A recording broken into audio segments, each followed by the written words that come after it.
Ц.Энхбат контрол commentator нэвтрүүлэг лав гараг бүр 20 цаг 30 минут.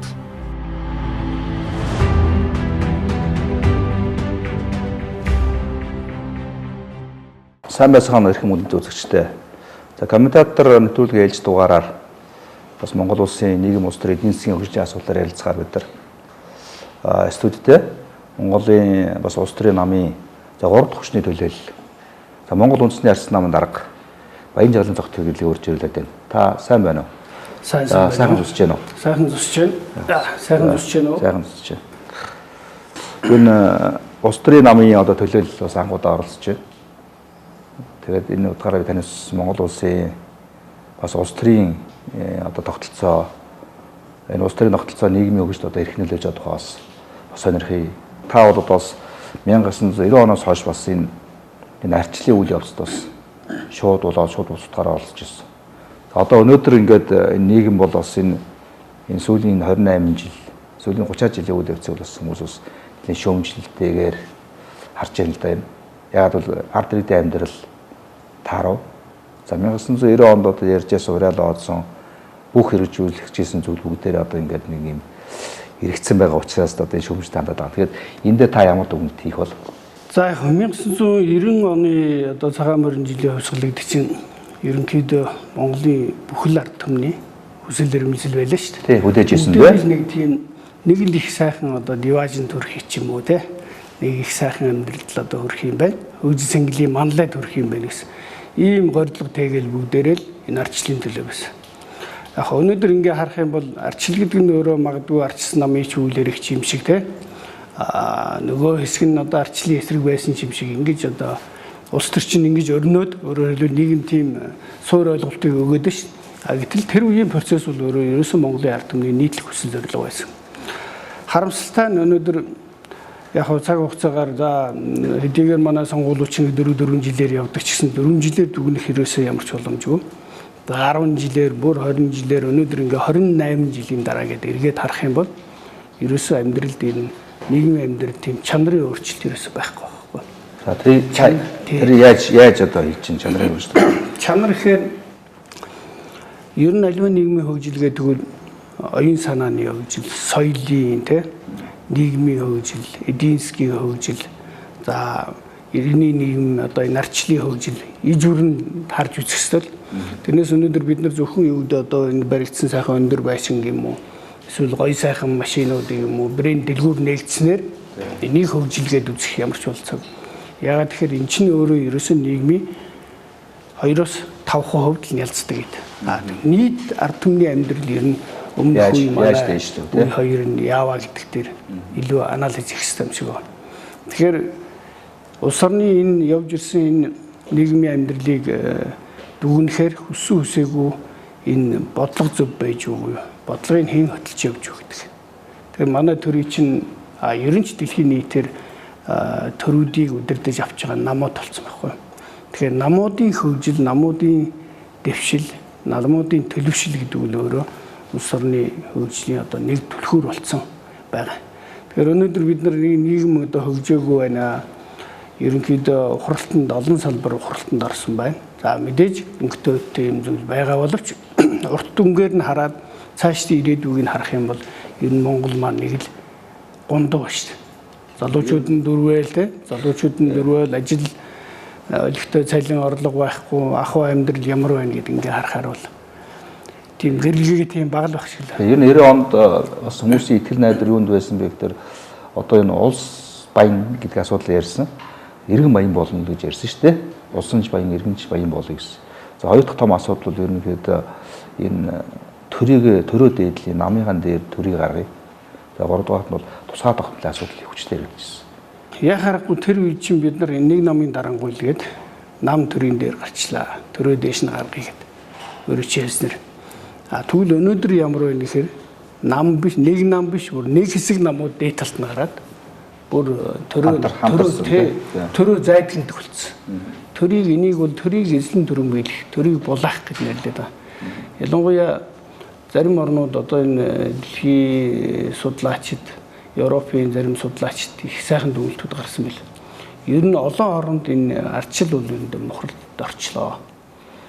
Тэр тусмаа зарим орнууд ялангуяа пост коммунист орнууд гэж тэр нь Монгол орж ирсэн. Бүр тий арчил гажуудах биш бүр хэд гажуудлаг гэдэг юм руу орчод. Яагаад үгэнж юм гэхээр за хойд Европын орнууд бол ерөнхийдөө картел намууд бий болчлоо. Тэр нь нөгөө намууд нь төрөө эзэгдэг хоорондоо бүр үгсээ тохирчдаг. Одоо манай нэг шудраг хөрслийн газрын картел гэж яриад байдаг шүү. Нефтийн компаниуд хоорондоо үгсээд үнэ нэмдэг шиг намууд нийлхийг картел гэдэг. Одоо үгсэж эвсэж те. Үгсэж эвсэн гэсэн үг. За төв Европын орнууд, посткоммунист орнууд бол ерөнхийдөө клиентилист намууд гэдэг нэлээд төлөвшсөн.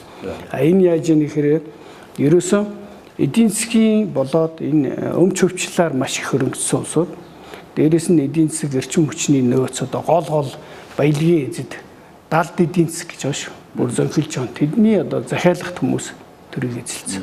Өөрөөр хэлбэл тэд нар өөрсдийгөө хамгаалж яхахын тулд төр төлөөлөгчтэй томилдог. Тэгээд ерөөсөө за манайх их гибрид шинжтэй. Их өрмөс. Зүүн Европын орнууд болохоор олигарх төрүүд гэж. Зүгээр ерөөсөн төр бизнес солилцсон одоо ийм дээрэмчдийн бүр одоо гэмтэргийн бүлгэлүүд хүртэл ялангуяа Болгар, Украин. Тэгэхээр Монголд бол яг энэ олигарх шинжин дамгаа дээрээс нь клиентилус шинжин маш хүчтэй. Яг тэгэхээр уул уурхайн томоохон бүх компаниуд өөрийнхөө төлөөллийг оруулчихна. Эрчим хүчний тий барчин. За замын одоо салбарын гэдэг юм эрчим хүчний томоохон салбарын бол нөлөөтэй мөнгөтэйнүүд нь өөрийнхөө төлөөллийг оруулчихна. Дээрээс нь ингээд олон жил нөгөө нэг дээр дор ороод хамт ингээ олон жил явчаар улс төрийн элитүүд гэж энэ улс төр одоо энэ саард байшинд байгаа улсууд чинь хоорондоо нэг ангим яриад байгаа шүү дээ. Бүр их дотносоод тэгээ сүүлдээ бүр нэг одоо картел гэж яриад байгаа шүү дээ. Тэр хэлбэр нь. Тэгэхээр багахан картелийн шинж өгсөн хувьд дээрээс нэг захиалагт одоо даалт эдийн засгийн офшорчдын захиалагт улсууд дээрээс нь гэмтэрэг бөгөөд одоо энэ төр одоо бизнесийн төр улс төр холдог энэ улсуудын нийлмэл шинж нь хам шимж нь Монголд байна гэж. Тэгэхээр энэ бол бүр ерөөсөө байж болох хамгийн бүр одоо судалгаанд орохоос ч хэцүү одоо тийм гаж хэлбэр гэж үздэг байхгүй хам шинж гэж үздэг. Тэгэхээр манай байгаа энэ кейсийг тэр Чехийн Микал Килма гэдэг нэг хүний судалгаа байлаа шүү. Судалгаа дүгнэлт их гоё ном гарсан байл. Арчил болоод энэ одоо посткоммунист орнууд дээр дүгнэлт хийсэн. Тэр тавьсан оншоор бол Монголд ерөөсөө арчил бол ер нь бүрэн байхгүй болсон. Жишээ нь танай хэвлэл мэдээллийн хэний чинь хэлж байгаа байхгүй. Энэ хэвлэл мэдээллийн гэж байгаа бол тэрний ард ямар нэгэн олигарх байх ёстой. Бага олигархгүй бол эдгээр хүчтэй ч явахгүй. Өөрөөр хэлбэл улс төр бизнесийн нөлөөтэй болгоно дор бүрдээ телевизтэй дор бүрдээ сонинтой тэрний яриад байдаг тэр иргэний нийгмийн байгууллагууд бусад одоо бүх нийгмийн институтууд зусардаж амьдардаг гэж. Энэ аюун ноцтой байхгүй. Өөрөөр хэлбэл тийм зусар хоосон арчил дүр эсгсэн арчил Мянмарын хатагтай хэлсэн шүү дээ. Дүр эсгсэн арчил гэдэг яг ингэ тогтдог юм. Тэгэхээр бид нар өнөөдөр өөрсдийг арчилсан орн гэж ярьж байгаа бол тэрэндээ хууртагтай яваад байна. За дүр эсгсэн арчлыг одоо энэ сүүлийн 30 жил бий болгосон байна тий. Энэ улс төрчд энэ одоо бүлэглэлтэй. Арчил чинь өөрөө хөгжлийг тодорхойлдог байхгүй. Хамгийн сонин. Харин эдийн засгийн хөгжил өөрөө арчлыг нөхцөлдүүлдэг гэж. Тэгэхээр эдийн засгийн нийгэм ерөнхийдөө ямар байна гэхээр энэ гэр хороолоор яваад үзэлт. Би энэ улс төрчдийг яваад улаанчлуудын хог дээр налайхын тэр нүрсний шахт руу эсвэл одоо Баян хонгорын юм уу заамрын яам гэж үгүй. Тэрлүүнийг орж үзээсэй гэж бодож. Энд чинь зүгээр ерөөсөө бүртгэлгүй хүн сүрэг байж шээ. Эрүүл мэнд тэр ахуй амьдрал тэ байгаа орчин нөхцөл байхгүй. Хаач бүртгэл байхгүй. Тэн чинь бол яаж юм гэхээр төрийн бодлого нь юунаас гараад ирэхээр энэ намууд дархлагдсан хоёр нам тэ далд эдийн засаг. Энээсээ болоод байхгүй. Тэгэхээр одоо асуулт гарч байна. Тэгэхээр одоо яах вэ? Энд яах вэ? Тэгэхээр энэс одоо яаж салж хагацах хэрэгтэй юм бэ? Гэхдээ энгийнээр бодох юм бол одоо хоёлаа бүр их энгийн яриа. Бид нар ингэ муушиг тоглож байгаа наад хөдөр чинь бүгд танигдчихлаа. Энэ ерөөсө болохоо ойлчлаа. Соли те тэмдэгтээ одоо соли энэ ерөөсө бүтэхгүй урагдсан барьсан. Нэг сайхан шинэ хөзрээр тоглоё гэж ярьдаг ш.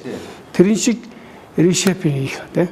Одоо цоо шинээр нэг тийм нийгмийнхээ бүх амьдралыг шинээр сайхан цагаанаар гэгэн цагаанаар эхлэх энэ боломж бол үндсэн хууль орж. Яагаад тэгэхээр манай энэ бид нар чинь үндсэндээ 70 жил социалист үндсэн хуулиар явсан. Социалист коммунист. Сая 28 жил капиталист үндсэн хуулиар явсан байхгүй. А бидэнд ямар хууль хэрэгтэй гэвэл Монгол үндсэн хууль хэрэгтэй. Энийг чинь бид нар хэлээд байгаа ш. Барууныхан чинь хэлээд ш. Ялгаагүй энэ бидний та нарт бичиж өгсөн энэ үндсэн хууль чинь тохирдгүй юм байна тий. Энэ зүйл дэлхийн одоо 100 гаруй оронд ингээ хэрэгжүүлэх гэж үзлээ. Ерөнхийдөө тохирдгүй юм. Энэ манайда Америкт таардаг юм байна. За Европынх нь арай өөр юм байна. Японых өөр хэлбэл өөр орчин нөхцөл, өөр соёл заншил, өөр ахуйн хөвшил биш. Өөр хүн зон, өөр мас дотор өөр ургадаг байхгүй. Тий. Бид нар дурын ургамлыг Канадаас санаа бол байна шүү дээ. Тал талаас авчираад урахгүй байгаа шүү. Гэхдээ ойгоос мод авчираад энд суулгахад урахгүй шүү дээ. Урахгүй. Одоо Монгол дотор байж байгаа. Тэгэхээр Монгол ямар улс төрийн тогтолцоо тохирох вэ? Монгол хүний ахуй амьдрал, ёс заншилтэй, түүхэн уламжлал, төрч ёсны агуу түүхтэй болсон. Биднээс Чингисийн төрч ёсны энэ сайхан одоо загвар модель биш. Энийг Монтескьё өөр судалж ирсэн гэж. Чухамдаа дэлхийг байлдан дагуулна гэдэг идегээ хийхдээ Гитлер дэлхийн бүх томчууд Америкийн ерөнхийлөгч нар бүгд л Монголын хаадын тэр үеийн түүх удирдлага юмыг судалж ирсэн байна. А өнөөдөр бид нар ерөөсөө өөрсдөөс харах юмгүй юм шиг. Тэгэл зөвхөн л одоо барууны юм байвал одоо үнэн зөв гэдэг ингээд тэр чинь өөрөө амьдрахгүй байна, болохгүй, тохирохгүй байна. Үнэхээр болохгүй. Энийг зөв зүгээр энгийнээр харна гэвэл манай энэ одоо ордонд байгаа улсууд бол үндсэндээ дэлхийн 50-60 орноор яваа те байжуулах бүх юмыг судалсан шин. Өнөөдөр мэдээлэл нээлттэй бид нар судлах маш их болж харьцуулах аюул сайн одоо материалуудтай болсон. Ерөнхийдөө дүгнэлт хийц. А гагцгүй энэ дээр нөгөө иргэний чин зэрэг гэдэг чинь хүсэл эрмэлзэл хэрэгтэй юм байна. Тэгэхээр эрх мэдэл чинь өөрөө тийм хүсэл эрмэлзлийн өгдгүү золиг юм байл. Эрх мэдэл биш үү? Яадаг гэж яг та эрх мэдлийг хангах юм ерөөсөө байдгүй нэ. Эрх мэдлийг хангадаг ганц юм биш үү? Хязгааргүй эрх мэдэл гэж. Тийм учраас сайн сайхныг хүлээх хэрэг байхгүй болчихдог. Зүгээр яах вэ гэхээр миний нэг шинээр эхлэх шиг шинэ үндсэн хуулийг хэрэгтэй их цэвэрлэгээ хийх. Ийжүүрэн цогцоор нь тий ийжүүрэн бүх шатанда их цэвэрлэгээ. Нэг сайхан ээлж гэдэг үстэй машинда. Тэгэхгүй одоо тэгээд пад гээд ингээл утаа байгуулаад явдагчгүй бензин идэл энэ тэнд унтраад ингээ явж болохгүй. Ийжүүрэн сайхан ээлж хийх хэрэгтэй. Тийм байна. Тэгэхээр энэ ээлжийг хийх бас хугацаа боломжууд байна. Бага. Монгол улсын үндсэн хууль одоо 92 оны үндсэн хууль чинь тэр үедээ ерөнхийдөө нэг салан тусгаарлах гэдэг ийм төвөөс сутгах хүчний үйлчлэлээр байгуулагдсан хууль гэж үздэг. Манай хуулийг. Тэгээд дүгнсэн ч үеийн гаднах. Тэгэхээр тэр үед байсан улсууд ба шүү дээ. Хууль баталчихсан улсууд одоо өөрөө тэр үе сайхан залуухан сэтгүүлч байсан. Тэгэхээр тэр үед бид нар ингээд хэдүүлээ ингээд асуулт тавилд. Тэр үед өнөөдөр улсын хурлд ингээд дандаа тэр гүмтнүүд сууж ийнэ гэж харж ирсэн үү? Хараагүй яаж. 20 эдхэн настай залуу биш $400 сая гаргаад Эрдэнэ төвлөрийг хөдлөөд авцсан явах юм а гэж мэдчихсэн. Энэ машинууд нь ингээд ийм байх юм тий. Батхгүй болчиход ийм болчихно. Хүн амын Монголын хүн амын тал нь Улаанбаатарт ирсэн байна гэвэл хүн итгэхгүй. Тэгэхээр энэ бүгд юу хэлээд байна гэхээр нэг хүн 1000 малтай болсон тий. 1000 малтай. Тэр юу хэлээд байна гэхээр энэ юу хэлж байна гэхээр өнөөгийн энэ капиталист нийгэмд үүсч бий болох шин үүсэх энэ харилцаануудыг тэр үед урьдчилан харах бололцоогүй байсан. Энийг л хүлээн зөвшөөр. Одоо тийм учраас үүсэх шаардлагатай. Тэнд байсан хүмүүс тэр 430 депутат бол мундаг улсууд, жинхэнэ эх оронч аюул сайхан улсууд байсан ш. Тэр идэвхүйн ямар ч одоо эрмэлзэл шунал байхгүй. Ахуйн шуналгүй зөв ард түмнийхээ төлөө хийсэн. А гэхдээ тийм улсууд нөгөө материалыг энэ ертөнцийг мэдэхгүй байсан улсууд өнөөдрийн энэ капиталист нийгмийн одоо энэ харилцаануудыг өөрчилж харж чадахгүй байсан байхгүй. Тэрийг бид нар хүлээн зөвшөөрвөл тэгвэл энэ нийгэмд нь тохирох тийм харилцаа хэрэгтэй. А дээрэс нь бид нар үнэхээр арчилсан гэж хүсэж байгаа бол тэр арчилсан нийгмийн норм институтуудыг бий болгож чадах ийм үндсэн хууль хэрэгтэй байна. За тэрийг бол ижүүрэн харж байгаа гэж үзэж байгаа учраас манай нам бол 2006 оноос эхлээл Монгол төрийн одоо үндэсний үзлээрээ шинээр урлан бүтээе. Үндсэн хуулийг шинжилье гэдгийг ярьж гисэн шүү дээ. Тэгэхээр та бол одоо үндсэн хуулийн ажлын хэсгийн гишүүн. Сая бол нэг хэдэн удаа бас хэлцүүл явууллаа тий. Тэн дээр та бол бас энэ Монгол төрийн тухай бас их сонирхолтой бас илтгэл тавьж байна. Тэрийг та тодруулахгүй Монгол төр ямар төр юм бэ? Одоо энэ хөгжүүлж. За энгийнээр бодвол ингэн би түрүү хэлсэн арчил бол улсыг хөгжүүлэхгүй. Эдийн засгийн хөгжил арчлыг төлөвшүүлнэ. Тэгжээ цогц ингээ хөгжинэ. Тэгэхээр өнөөдрийн үндсэн хууль бол ийм нөхцөл болцоог нэг бий болохгүй байна. Тэгэхээр хөгжлийн суур одоо факторууд гэдэг юм уу те? Юу ажиллах вэ? Ямар одоо хүчин зүйлүүд хөгжил нөлөөлд юм бэ? Хамгийн чухал нь зөв бодлого. Энийг хэрэгжүүлж чадах тогтвортой институт, тогтвортой байх. Төр тогтвортой байх гэдэг бол үнэхээр чухал. Гэтэл одоо өнөөдөр бид нар энэ 28 жил хэдэн засаг солилцоод байгаа юм те? 20 засаг солилцлоо шүү. Тийм 1.8 жилийн настай гэж байна шүү. Тийм 1.6 8 жил гэдэг чинь бол юу ч хийж чадахгүй. Ялангуяа одоо томоохон үйлдвэрүүд би өөрчн түрүүний зураг үзүүлжсэн дээ. Манай нөгөө энэ ярьжсэн том үйлдвэрүүд биш үү? Одоо бидний хүсэж байгаа юм бол жишээ нь юу байгаа юм бол нөгөө зэс хайлуулах үйлдвэр, төмөрлөгийн үйлдвэр, газрын тосны үйлдвэр, 5 дугаар цахилгаан станц тий. За энэ одоо улсын музей, цэвэрлэх байгууламж, сайхан одоо спорт комплекс, нэг сайхан одоо энэ залуучууд урлаг соёлыг хөгжиж гэн гоё одоо зориултын нэг сайхан театртай болчмоор энэ бүгд болохгүй бол эдгээр чинь яадаг вөхөрөө шүү дээ. Доор хаяж 3-аас 4 жил. За энэ үйлдвэрүүд бол 5-аас 8 жил хэрэгтэй байдаг. Тэгэхээр бид нар 5-аас 8 жилийн юмыг хийх ийм сэтэл энэ төрийнхэнд байх боломж байна уу гэдэг чинь жил хагас ажиллаж байгаа хүнд ер нь тийм боломж байх юм. Байхгүй байхгүй.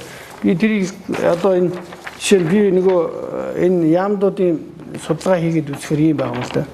Жишээ нь за хэдүүлээ монголчуудын хамгийн одоо ахуй амьдралд ойрхон хүн сүдэ аж ахуй яам гэж бодод үзье. 1992 онд биш хүн сүдэ аж ахуй яам гэж хэлсэн. Дараагийн 96 онд нь хөдөө аж ахуй яам болсон. Дараа нь хүн сүдэ аж ахуй хөнгөн үйлдвэрийн яам болсон. Тэгснээр хүн сүдэ аж ахуй яам болсон. Тэгээд хүн сүдэ аж ахуй хөнгөн үйлдвэрийн яам болоод 2012 оноос үйлдвэр хөдөө аж ахуй яам болоод одоо яаж юм гэхээр хүн сүдэ аж ахуй хөнгөн үйлдвэрийн яам. Тэгээ энэ болгонд яадаг вэхээр бодлого өөрчлөгдөн тийм үү? Бодлого бүрэн өөрчлөгдөн, боловсон хүчин бүрэн өөрчлөгдөн. Тарн тий. Бүр бүтцэн байхгүй. Газрууд байхгүй. Хариуцчихсэн хүмүүс байхгүй. Хийжсэн, бодожсэн бодлого нөгөө ярьж хийжсэн өмнөх харилцаа гадна дотныхонтой ярьжсэн төсөл бүгд байхгүй. Тэгээд энэ шинэ яам нэг шинэ бүтц гараад ирэхээр яах вэхээр сайхан одоо би өөрчөө ажиллаа өглөө шүү дээ. Тэгвэл сайхан ширээ цэвэрхэн, өрөө цэвэрлсэн ингээ байж ивэл энэ бол одоо ажлаа сайхан хүлээлгэж гэж. Залам чанар байхгүй. Уг нь зүүн яах вэхээр хавцтай тийм олон хавц өгöd. За их уцайда. Одоо бид нар ингээд яваад ирсэн шүү. Энэ одоо манай Монгол төрийн хараа харьцагны бодол. За энэ манай одоо урт хугацааны хөгжлийн бичвэр юм. Энэ манай дунд хугацааны хөгжлийн бэр. Энэ манай засгийн газрын хөтөлбөр. Одоо энэ ингэж явж байгаа. За би Японтой ийм юм ярьсан, Францтай ийм юм ярьсан. Мөн үү? Чехтэй ингэж яваа, Оростойгоо ингэж байгаа. Хятадтай ийм хөтөлбөрүүд ингээ явж байгаа. 9 саяын төвш энэ хүрсэн байна тий. Цаашаа. Ер нь одоо ингээд манай энэ юу шүү дээ ингээд хэлээд байна. Дээр үд одоо ингээд ийм 5-10 үйлдвэр те Эрдэнэт үйлдвэр. За одоо тэр юуны үйлдвэр, Шивэ овоо үйлдвэр те уурхай багнуур хувьцаат компани одоо болцсон те ийм хитгэн одоо ингээд Зочны хэдэн үйлдвэр өөрсний алтныг одоо ажиллаад амжилттай ажиллаж байна. Одоо бол ерөөсөө үе төмөн уурхай ажиллаж шүү дээ. Тэгсээр эдийн засгт ерөөсөө мөнгө орж ирдэггүй. Сан хүмүүрг аривчдаггүй. За баялаг бол ер нь юу гэдэг тэр гадагшаа их гарсан шин чанартай юм байгаа байхгүй. Энийг одоо та ер нь хайж харж. Эрдэнэт үйлдвэр ганцаараа улсын төсвийн тал хувийн бараг авч явдаг. Нуруунд дээр авч явж байгаа гэдэг байсан байхгүй. Өөрөөр хэлбэл ганцхан Эрдэнэт үйлдвэр энэ улс орныг ямар ч хэсэн тэжээгээд явж исэн байна. За тэгвэл өнөөдөр Эрдэнэтээс 3-4 дахин том оюутлогоо орчлоо. За дээр нь өчнөө одоо төмөрлөгийн үйлдвэрүүд гэхэд одоо төмөр толгой тий бол төмөр ерөө нөгөө хавдын уурхай гэдэг энэ тэндгүү байна. Тэр үед олборлдог байсан нэг алтчин өнөөдөр 20 тоноор олборлогдоод байдаг. Гэтэл Монгол хүний ах амьдрал ерөөстэй хэвдэг байх байдгаараа байгаад байна. Яг хөө GDP гэдэг тэр үед 1700 орчим доллар байсан. Өнөөдөр дүгнэхээр 3800 900 гэдэг дүгнээд байгаа. Гэхдээ тэр энэ чинь ингээд нийт одоо нэг хүн ногдох дотоодын нийт бүтээгдэхүүн гэдэг шүү дээ. Тэгэхээр тэр чинь яг айл болгонд хүн болгонд очиод байгаа байхгүй шүү дээ. Ерөөсөө улсын хэмжээнд байгаа мөнгийг хуваагаад үзэхээр нэг тийм гараад байдаг. Гэтэл жирийн айлд бол зайлшгүй сая төгрөг очихгүй л байгаа байхгүй. Сард маш хэцүү. Тэгэхээр энэ бол өөрөө түрүү хэлсэн 10 гаруй хүн уурхай улс орныг аваа явж идэл 1500 лиценз хэдэн зуун уурхай энэ тэндгүү ингээ бүжигнаад явдаг. Хэдэн 10 лиценз Торонтогийн бирж дээр, Хонконгийн бирж дээр, Австралийн бирж дээр олон тэрбум доллар босгоод идэг. Монгол улсын өөр 30 тэрбум доллар болж. Өөрөөсөө дэдэг. Өөрөөсөө л дэдэг. Тийм бод. Тэгэхээр учир юу вэ гэхээр энэ буруу бодлогыг чинь гай ингэж ирж байгаа байхгүй. Өөрөөр хэлбэл Монголд орж байгаа хөрөнгө оруулалт гэж ингэж яригдж байгаа юм чинь яг Монголд ороод байгаа юм биш. Бичлэлтэнд бичигдээд идэг. Үндсэндээ оруулж байгаа $100-ын $80 нь урсаагаар хавчдаг. $20 нь үлдэхгүй гэдэг өөрөө туйлын ярилцэд. Тэгэхээр тэгвэл $20 үлдэж байгаа $20-оор $100-ыг хүүтэн төлөх байхгүй. Төр чи өөрөө тусгаар тогтносон төр байна те. Энэ төрийн хүчин чадал чи мөнгөнд л байгаа шүү дээ. Дэлхийн эдийн засгт чи өөрөө мөнгө байхгүй. Тэгвэл Монгол төгрөг өөрөө ямар байх вэ гэдгийг хариуцж байгаа байгууллага нь Монгол банк. Тэгэхээр би Монгол банкд бол маш шүүмжлэлтэй байгаа 20 жил. Үнэхээр чадаагүй. Монгол төгрөг Америк доллар гэдэг нэг хоёр юм байж штэ. За 1990 онд хоёулаа ингээ уулзлаа тий. Хоёулаа ингээ уулзъя. Та Америк доллар. Сайхан Монгол барьж штэ. Тэгэхэд 2-1 харьцаатай л уулзсан байхгүй. 2-1 тий. Асуулт нэг хар зах дээр 3 хар зах дээр 3 төгрөг тий. Тэгвэл өнөөдөр 2400 нэгэ харьцаатай болсон юм. 1000 дахин унтсан байхгүй.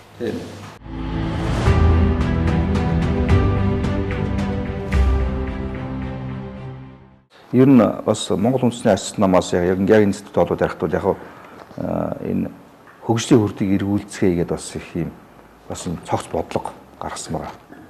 Энэ бол одоо та бол бас үйлдвэр хөдөө аж ахуйн яам гэдэг яг тэмдэглэж явахад бас дэд сайдаар ажиллаж байсан тийм. За Монголын бас хөдөө аж ахуйн биржийг бас эхлүүлж байсан. За үйлдвэрчдийн бодлого гэдэг бас нэлээ бас яг ингээ ярьсан дагуу гарч ирсэн тийм. Тэгээд тэр одоо бол юу гэдэг энэ нэг юм хөгжлийн хүрдийг эргүүлсэй гэдэг юм бас ингээд нэг тийм одоо тийм бодиттой юм зохицуул. Энэ таны товчхон танилцуулаад энэ ямар үзэгдэл байна? Энэ яг одоо ганцхан энэ нүүрэн дээр Монголын нийгмийг одоо энэ Монгол Зочин олон биш. Энэ шар наран бор хоногт юу хийж ажиллаж амьдэрдэг юм бэ гэдэг л ийм л зураг. Монголын нэг өдрөд зураг шиг юм байна. Тэгээ яг ингээ харахаар хөдөө аж ахуй юм шиг ингээл мал төлөлдөг те. Энд одоо ингээ 12 сар байж байгаа. 365 хоног. За энэ хавар мал төлөлн тариагаан тарин ноолуур аавн цагаан сүү ингээ явж байгаа. Ноос тий намар тариагаа ураан маха бэлдэн арширээ бэлдэн ангөрөөгээ энэ модоо бэлдэн гэх. За Монгол ах уу амьдрал дээр. Тий. Өөрөөр хэлбэл яаж нэхэрэ сүү мах тарай ногоо ангөрөө энэ хүнсний үйлдвэрлэлийг очиж бүтэн жилийн циклээ хангах хэрэгтэй ш. Ноос ноолуур аршир модон бүтээгдэхүүнүүд нь хөнгөн үйлдвэрлэлийг очиод энэ хөнгөн үйлдвэрийнхээ бүтэн жилийн одоо хотод байгаа үйлдвэрүүдийг аймгийн төвд байгаа үйлдвэрийг бүтэн жил ажиллуулах хэрэгтэй. За энэний цаана энэ нөгөө алт жонш нүүрс төмөр мөмөр гэдэг энэ уул уурхай байлаа. Эднэр нь бас энэ одоо мэндлийн эвлэх системийн бүхэл элемент чинь Монголд байгаа ш. Энэ бүгд чинь манай хүнд үйлдвэр, химийн үйлдвэр дараагийн одоо хөгжлийн локомотив болох хэвээр. Тэгээ энэ бүгдийг ухаантай явуулах, энэ бүгд чинь ардаа том бодлоготой одоо яг одоо үнцний одоо яаж хөгжүүлэх үү гэдэг ардаа мөнгөтэй энэний ухааныг олж чадахгүй байна. Тэгэхээр энийг эргүүлээд ухааны нь болоод энийг эргүүлж чадах юм бол би бол юу гэж хэлж байгаа гэхээр манай нам бол энэ рүү жишээ нь энэ дотор тал нь бол манай ундардаг баялаг байнга гадна тал нь бол дундардаг баялаг байхгүй уул уухаас байнга дундарч тэр энэ дундардгаас олж байгаа орлогыг энэ ундарч байгаа баялаг руугаа оруулахад Монголын 2 сая байтугай 20 сая хүнийг ажлын байраар хангах бололцоотой. Энэ рүү 2 тэрбум доллар оруулахад 6 болоод гарна, 3 болгоод гарахад 9 тэрбум доллар болоод гарах. Энэ одоо ягаад өнөөдөр хэрэгжиж болохгүй?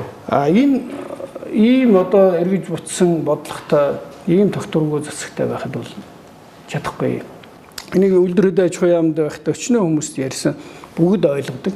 Үнэхээр зөв байна. Даа чинийг одоо яаж хэрэгжүүлэх юм чинь нөгөө төрийн бодлогын чинь фракцаараа нөгөө клиентелизм гэсэн шүү дээ. Фракцаараа хуваагаад би энэ мөнгөний хэрэглэнэ, энийг би хувааж авна, ингэнгээ хуваагаад ичдэг болохоос биш. Энийг цогцоор нь хөгжүүлэх ийм бодлого алга. Манайхан бол ингээ яг ингээ энэ бүх салбарыг хуучтаад авцсан. Тэ тэгээд өөр юм болгоод давн дээр. Тэр нь яг 2020 онд за ингээ сонгуул болно. Болно шүү дээ. Тэр нь бол улс төрийн намуудад одоо дүүн тавьдаг улс төрийн намтаа тооцоо хийдэг ганцхан одоо тэр 4 жилийн боломж олддог шүү дээ иргэдтэй. Тэгэхээр би бол арчлыг бол одоо би асуудаг байхгүй. Арчлыг юу юм бэ? Та бол арчлыг бас ингээд иргэний нийгэмд олж ирэх юм. Нөгөө талаас арчлыг бас юу тайлбарладаг гэхээр энэ нөгөө нэг төрийн эрхийг ээлжлэн барих гэж яриад байгаа байхгүй. Ерөөс энэ бол арчлыг даа. Одоо манай дунд арчил байхгүй шинж тэмдэг нь юу гэхээр бол хоёрхан ном төрийн эрхийг 28 жил барьцсан тал байгаа байхгүй. Тэгэхээр за 2020 оны сонгуулиар за энэ хоёр намаас бид татгалзъя. Арчлын зарчмын ярилцаад бид нар улс төрийн өөр хүчин сонгоод. Ягаад гэвэл энэ санд март сангаас судалгаа бид нар ярилцах гэж бол бас энэ хоёр улс төрийн намд итгэл бол 83% нь итгэхгүй гэж байгаа байхгүй. Том дуу. Үндсэн хууль өөрчлөгдөд төр тогтвортой байх ийм суурь болцоо бий болсон тохиолдолд энэ хэрэгжин. За маш богино хугацаанд хэрэгжин. Тэгэхээр энэ бол яг үнэхээр хөгжлийн хүрд байхгүй. Хоёрдугаар энд ард түмний болоод түрүүний яс арчил гэсэн ард түмэн өнөөдөр өөрсдөө чөлөөлөх хэрэгтэй болчихсон. Манай ард түмэн чинь өөрсдөө хөвчлөгчд байна шүү дээ. Хөвчлөгдсөн. Яа тийм эний чинь гадна дотны судлаач тийгээд байна. Энэ масс нам биш үү? Олон түмний нам гэдэг. Одоо өөрөөр хэлбэл манайд өнөөдөр маань хоёр ба шүү дээ. Нэг нь дээрээс нь нэг нь доороос нь хөвчлээд авчт юм байна. Ард түмний. Тэгэхээр ард түмэн өөрсдөө чөлөөлөгдөх хэрэгтэй гэж байна. Чөлөөлөгдөх нэг хэлбэр нь өнөөдөр үндсэн хуулийн өөрчлөлтөн дээр яваад байгаа.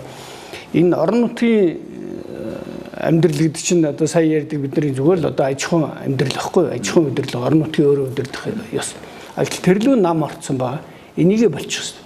Тэгэх юм бол энэ намчирхал яахан багасахгүй бол ер нь дэлхийд даяар явж байгаа юм чи одоо намчирхлыг саармагжуулах гэдэг те намгүйжүүлэх гэдэг ийм хөдөлгөөн дэлхийд даяар явж байгаа. Саяны тэр Италийн 6 од те тэр энэ Австрид болж байгаа энэ үйл явц энэ төр чи ерөөсөө энэ намчирхал бол улс орны хөгжилд маш хортой юм байна гэдэг ийм юм явж байгаа.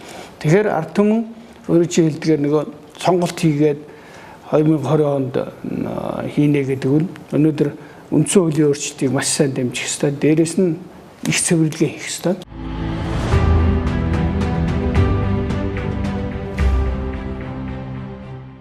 За яг одоо та бол улс төрийн зүтгэлтэн эдийн засаг олон хөлтэй гэж өндөг. Тэр өндөг бол би юу хэлэх нэрсээ манай нийгэмд ингээд маш их юм болохгүй. Тэгэхээр би зүгээр нэг ингээд зүүлэх гэдэг байгаа. Тэгэхээр нийгэм бол одоо яг энэ өндөгний хэлбэртэй байдаг гэдэг байгаа байхгүй. Энэ одоо зүү зөксөөрөө. Тэгэхээр энэ одоо дээдлийн хэсэг дотор ингээд нэлээд өргөн хэсэгтэй. Энэ бол ингээд нийгэмд баян хүмүүс ийм хэмжээнд байх хэрэгтэй гинэ. Яг л нийгэм бол баян хүмүүстэй байж ирээс үц дотор ингээд урагшлах хэрэгтэй. Тий. Мэдээч хэрэг ядуу бас байна. Баян байгаа учраас ядуу байна. Гэрээс өдрөж. Гэтэ энэ бол жижиг байна. Арайч өргөн бас жижиг байх хэрэгтэй гэж байгаа. Энэ бол ядуу нь бага байх хэрэгтэй. Тий. Тэгээд нийгмийн хөдөлгөж хоолж та одоо нийгмийн одоо ингээд үрдээ эргүүлэх гэж тэндээ адилхан бас хүн амын бүтцийг яриад шүү дээ. Хүн ам бүтц. Хүн ам бол өөрөө бас тийм чинэлэг байх хэрэгтэй гэж байна. Тэгэхээр энэ дугуйдас давхарх маш чухал гэдэг. Тэгэхээр энэ чинэлэг давхар гэж яриад байгаа хгүй энэ дээд гэсэн бас нэлээд бас том. Чинэлэг давхар бол мэдээж хэрэг баяндаа өрөхгүй. Гэхдээ том байна. Тэрний дараа дугуйдас давхарх гэж том одоо ингээд сүлхийс хэсэг үнэ тэ энэ хэсэг. Дугуйд давхарх. Нийгмийг одоо чирдэг хоёр том хүч бол баянаасаа гадна тэг чинэлэг давхарх, дугуйд давхарх гэж байгаа хгүй. Дараа нь ядуу давхарх юм тест тэ. Ийм байна. Тэгэхээр одоо манад энэ бүцэл бүрэн хадгалсан гэж би хараад байгаа хгүй. Та Та одоо яг нэг яаж харж байна манай нийгэм үзсийг? Их гоё асуулт байна. Гэхдээ энэ бол өөрөөр хэлбэл ингээ хувааж болно шүү дээ. Тэгэх юм бол их олон ангид авах гарах гэдэг байхгүй. Тийм бод баян чинэлэг дундаж одоо юу гэдэг тиймэрхүү ингээ ядуу гэдэг. Энэ бол бас одоо манай байгааг бодох юм бол харьцангуй сайн. Манайх чинь бол яагаад энэ гэхээр би их гоё жишээ хэлээ. Манайх бол юм байхгүй. Манай юу чи А хэлбэрийн ийм эдийн засгийн тогтцтой болчихдог. Ийм хэлбэр. Өөрөөр хэлбэл энэ дээдл нь ийм нарийнхан. Одоо хэдхэн 1% гэдэг байгаа шүү дээ. Нөгөө хадгаламжтай улсууд, офшортонгууд, энэ эрх мэдэл төрийг хамттанд барьдаг нөхдүүд цөөн одоо өмч хөрөнгөтэй улсууд нь ийм баг. Тэгээ дунд давхар байхгүй. Нэг туранхаа А гэж байдаг шүү дээ. Ийм нөгөө багш хэмжээний дээр нийгмийн дунд давхар гэдэг ийм зүлхийж явах хэрэгтэй шүү дээ. Тэр нь байхгүй. Болц. Тэр нь өөрөө ингээд нарийнхан болоод тэгээ доод тал нь ингээд ядуу хэсэг нь ийм болчихдог. Зүлхийгээд хамгийн их. Энэ бол одоо хамгийн байж болох одоо муу тогтолцоо байхгүй. Жишээ нь хөгжингүй орнууд биш одоо Норвег юу мó Скандинавын орнууд Австри энэ ч одоо таны хөрөг шиг байх шүү. Уламжилт одоо сэхэтэн элит давхарга тэ чинэлэг дунд давхарга тэ. За доор нь одоо юу гэдэг иммигрантууд одоо ядуу хэсэг маш бага нийгмийн халамжид амраад гэсэн. Манай чинь болохоор ийм чирж явдаг ийм хэсэг байхгүй. Дундаж сайн давхар байхгүй. Ерөөсөө бүгд энэ доотлын хэсэг рүү орчих гээд дээр нэг ийм жижигхэн болчиход байна шүү дээ. Тэгэхээр энэ зүү зохист нь уг нь бол сайхан нэг diamond гэж байдаг шүү дээ. Ийм л болмоор шиг байна. Одоо илүүтэйгээр ийм бараг ийм те. Өөрөөр хэлбэл чинэлгэнч энэ баянч маш их сайхан дундад давхархтай. Тэгээд доошлоод энэ одоо эмзэг хэсэг бол ерөөсөө маш бага нарийнхан жижиг байх хэрэгтэй. Тэгтэл харамсалтай нь манайх чи ийм болчиход шүү дээ. Буцаад. Энэ өөрөө бас л энэ агуу баялагтай тий. Дэлхийд одоо энэ баялагаараа бодоход нөгөө дотоодын нийт бүтээгдэхүүн нэг хүнд ногдох могдохоор их юм Монголтой харьцах орон байхгүй шин. Маш олон үзүүлэлтээр өгөгдлүүдээр Монгол нэгд байж байна. Гагцгүй энийг зохион байгуулах ийм одоо чадах ийм төр тогтолцоо тэрийг одоо тэрэнд одоо боловсон хүчнээ бэлтгэдэг бодлогоо бэлтгэдэг ийм намууд алга. Тэгэхээр яа харахгүй хэд хэдэн чухал юм байгаа нь одоо нөгөө их цэвэрлэгээ гэдэг шиг реформ хэрэгтэй. Үндсэн хуулийн реформ тэнд нь нэгдүгürt нь тогтвортой байх маш чухал. Тогтвортой гэдэгт нь ард нь төрийн албанд орно тий. Дээрээс нь намчрахлыг болох хэмжээнд саармжуулах хэрэгтэй. Гуравдугаарт нь энэ эдийн засгийн зохицуулт, энэ хөтөч байгууллага тий. Одоо эдийн засаг энэ баялаг, Монгол банк, гадаадын зээл, төсөв энэ юмнуудаа барьж авах хэрэгтэй. Энэ улс орны хөгжлийн асуудлаар, улс төрийн тогтолцооны асуудлаар, нийгмийн асуудлаар, эдийн засгийн асуудлаар ихтэй ер нь бол манай Монголын юм дээр ингээд яг хуу зарим хүмүүс бол ингээд их харлуулах чинь гэж ярьж магадгүй байх. Гэтэ ер нь болж утчих байгаа маш бага байхгүй. Гэтэ энэ биднээс болж утахгүй байгаа зүйлийг бол хилжээж сайжруулах хэрэгтэй. Яг бол одоо ингэж манайхан бол ингээд нэг юм яадаг байхгүй. Маргааш сайхан боломж яриад байхгүй юм. Тэгэхээр би бол ингэж боддоо шүү дээ. Өнөөдөр сайхан бижиж маргааш илүү сайхан болох хэрэгтэй болохоос өнөөдөр муухай байж ш өнөөдөр өөр ширэн баригдсан байж маргааш сайн болно гэж байхгүй байхгүй. Яг харахгүй одоо энэ бид нар ч ардчсан нийгэмгээд ард түмэнд уг нь сонгуулаар бүрэн эрх нь олгогдсон ш сонгогдох тий. Тэрийн шиг нэг хэрэгэлдэг энэ одоо сонгуульдаа бол онцгой анхааралтай хандмаар энэ юм. Энэ төрөө нэг зэгцэлж явах юм хүн бүрийн хүчин зүтгэлж чухал. Тэ нэгэн зүг зориос хүрэхгүй чадахгүй зүйл үгүй гэдэг шиг тий. Тэгэхгүй бол одоо юу гэдэг наран тул дээр одоо 20 хэдэн жил болчлаа гэд. Тэгээ тэрийг өөрийнхөө амьдрал болж гэнэ гэж үзээд. Эсвэл 100 км нөгөө нэг 5-7 тэнд одоо машин амьдрч ш. Очирт энийг болж гэнэ гэж болоо. Эсвэл гадаадд очиод хар ажил хийгээд цэвэрлэгч хийгээд энийг болж гэнэ гэж бодож байгаа бол энэ Монгол хүний заяан цөвтэй. Маргааш энэ Монголын маргааш биш те. Ийм тэнгэрлэг ард түмэн чинь шал өөр амьдрах ийм болцоо нь байгаа. Тэгэхгүй болохоор өнөөдөр ингэ байгаад энийг бүр нийгмийн норм маягтай болгоод ингээд дээрэс нь энэ төрд чинь одоо шинэлэг юм гарахгүй болохгоор болохоор сүүлдээ гутарна гэж байна. Энэ нигилист үзэл биш үү? Энэ их ортой гутраад одоо нэгэнт өнгөрсөн яшиг ингээд хайдаг ийм гутран гоё ерөөсөө болохгүй. Харин одоо бол эрвихээр үзээд бидэнд ер нь магадгүй их олон сонгуул үлдээг байх шүү. Ер нь улс орноо аварч үлдэх ард түмнээ нэг сайхан өөдрөг амьдруулах те энэ болцоог бол ерөөсөө хүн бүр л одоо эрвихээр зүтгэж ижил бий болно. За та бүхэн ингээд цаг өндөрлж байна. Тэгээд таны өнөөдөр сунаа студид хүрэлцэн ирж комментаторны төлөв зочноор оролцож за нийгэм улс төрийн одоо энэ эдийн засгийн хөгжлийн асуудлаараас харилцсан байна талархлаа. Таны бас энэ үндсэн хуулийг өөрчлөх энэ ажил байна. Энэ ажил бас өөр бус нийгмийн хөгжлийг одоо сайжруулах ажилд бас амжилт хүсье.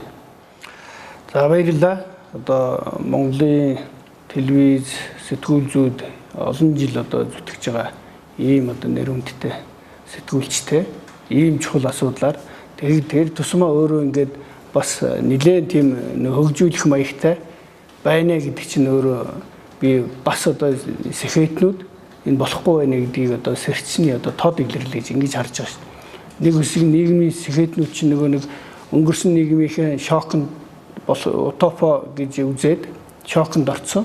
Шинэ нийгмээ жаахан хүлээгээд ингээд дунд нь тэнэглзээд байгаа гэсэн. А өнөөдөр бол яг баттай энэ бол бас зөв зам биш байна. Засалруулах хэрэгтэй байна гэдэг дээр бат зогсож байгаа юм шиг байна. Тэгээ энэ бол өөрөө их том сэхэтнүү сэрнэ гэдэг бол өөрөө айгүй чухал. Сая тэр өөрөө суматикийн судалгааг хэллээ. Тэн дээр чинь бас тийм гарсан байл ш. Монголын сэхэтэн давхарга өвөө болж байна гэдэг. Энэ өөрөө айгүй аюултай байхгүй. Тийм учраас тэрийг сэргээх ийм соён гэгэрүүлэх ажил ингэж хийж байгаа тань одоо танай телевиз танай одоо сайт танд тухайлан одоо талархал илэрхийлье. Баярлалаа. За таны ажил амжилтсэ. За. За тэгэхээр комментаторны нэвтрүүлгийг үзэж байгаа үзэгчдээ бас хэлэхэд бол за нэвтрүүлэг маань бол ингээд контрол ТV-гээрээ бол гарч байгаа. За тэгээд дээдлэлт нь бол бас энэ телевизээр бол одоо Улаанбаатар хотод бол лав гараг өөр одоо бас 21-20-оос гарч байгаа. Энэ шууд үзье гэж үзвэл. За тэгээд энэ одоо ярилцлага маань нэвтрүүлэг маань бас өөрөө бас өглөөний сонин дээр бас даваа гарагийн дугаарлалхан дээр бас хөвлөж гарч байгаа. За тэгээд бас энэ бас цаашдаа бол бас орон нутгийн телевизүүдээр бас хүрч байгаа гэдэг бас дуулахад таатай байна. Ингээд хамт байсан үзэгчдээ баярлалаа.